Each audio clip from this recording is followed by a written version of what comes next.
పేదవాడి పక్షాన నిలబడతాం, ప్రజా గొంతుకై నినదిస్తాం. వాయిస్ ఆఫ్ వాయిస్లెస్, తెలుగువారి మనస్సాక్షి సాక్షి టీవీ. సాక్షి టీవీ ప్రసారాల కోసం మీ స్థానిక కేబుల్ ఆపరేటర్ను వెంటనే సంప్రదించండి. 7 ఏళ్ల తర్వాత చైనాలో అడుగుపెట్టారు ప్రధాని నరేంద్ర మోదీ. టియాన్జిన్ విమానాశ్రయంలో ల్యాండ్ అయిన ఆయనకు డ్రాగన్ మంత్రులు ఘన స్వాగతం పలికారు. సాంస్కృతిక ప్రదర్శనలతో సాదరంగా స్వాగతించారు. ప్రధాని మోదీ చైనా పర్యటనకు వెళ్లడం 7 ఏళ్లలో ఇది తొలిసారి. టియాన్జిన్లో జరిగే షాంఘై సహకార సంస్థ శిఖరాగ్ర సదస్సులో ఆయన పాల్గొంటారు. ఆగస్టు 31, సెప్టెంబర్ 1వ తేదీలలో ఎస్సీఓ సమ్మిట్ జరగనుంది. షాంఘై సహకార సదస్సులో కీలక అంశాలపై లోతైన చర్చల కోసం ఎదురుచూస్తున్నట్టు మోదీ ఎక్స్లో పోస్టు చేశారు.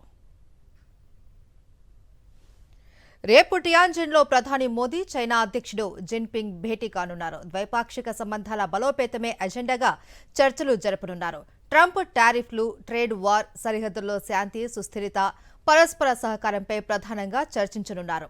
ఎల్లుండి రష్యా అధ్యక్షుడు పుతిన్తో మోదీ సమావేశమవుతారు. ఈ 2 భేటీలపై ప్రపంచవ్యాప్తంగా ఆసక్తి నెలకొంది. ట్రంప్ సుంకాల బెదిరింపులకు చెక్ పెట్టేలా మోదీ, జిన్పింగ్, పుతిన్ కీలక నిర్ణయాలు తీసుకుంటారు అనే చర్చ జరుగుతోంది. భారత ప్రధాని హోదాలో 5 సార్లు చైనాలో పర్యటించారు ప్రధాని మోదీ.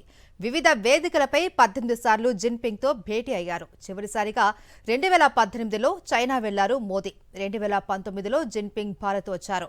2020 గల్వాన్ సైనిక ఘర్షణల అనంతరం ఇరు దేశాల మధ్య దౌత్య సంబంధాలు పూర్తిగా దెబ్బతిన్నాయి. గత అక్టోబర్లో రష్యాలోని కజాన్లో బ్రిక్స్ సదస్సు సందర్భంగా మోదీ, జిన్పింగ్ సమావేశమయ్యారు. ఆ తర్వాత ఇరు దేశాల మధ్య సంబంధాలు మెరుగవుతూ వస్తున్నాయి. తాజాగా ఎస్సీఓ సదస్సు కోసం మోదీ చైనా వెళ్లడంతో ఏనుగు, డ్రాగన్ సంబంధాలలో కీలక ముందడుగు పడినట్టుగా విదేశాంగ వర్గాలు పేర్కొంటున్నాయి.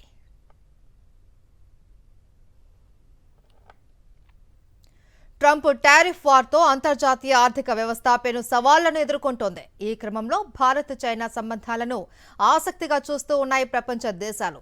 ప్రపంచ ఆర్థిక స్థిరత్వానికి భారత్ చైనా కలిసి పనిచేయడం కీలకమన్నారు ప్రధాని మోదీ. పరస్పర గౌరవం, పరస్పర ప్రయోజనం ఆధారంగా చైనాతో ద్వైపాక్షిక సంబంధాలను వ్యూహాత్మక స్థాయికి తీసుకెళ్లేందుకు భారత్ సిద్ధంగా ఉందని తెలిపారు. భారత్ చైనా స్నేహపూర్వక ద్వైపాక్షిక సంబంధాలు ప్రపంచ శాంతిపై సానుకూల ప్రభావాన్ని చూపుతాయని జపాన్ వార్తాపత్రికకు ఇచ్చిన ఇంటర్వ్యూలో అభిప్రాయపడ్డారు. ట్రంప్ ట్రేడ్ వార్ నేపథ్యంలో చైనా కూడా భారత్ విషయంలో సానుకూలంగానే ఉంది. టారిఫ్ల విషయంలో భారత్కు సపోర్టుగా నిలిచింది. ట్రంప్ ఏకపక్షంగా భారత్ను లక్ష్యంగా చేసుకోవడానికి వ్యతిరేకిస్తున్నట్టు గతంలోనే ప్రకటన చేసింది. ఒక విధంగా ట్రంప్ విధానాలే భారత్ చైనా మధ్య సయోధ్యకు కారణంగా మారాయని బ్లూంబర్గ్ నివేదిక పేర్కొంది.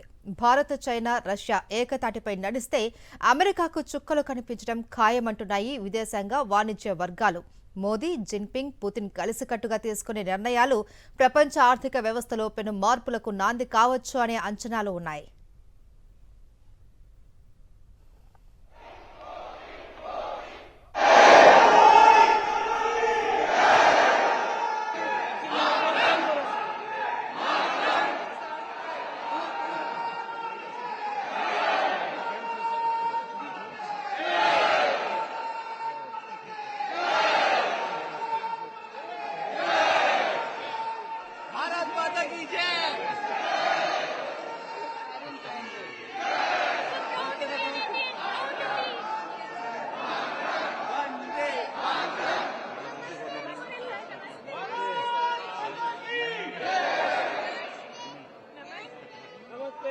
नमस्ते।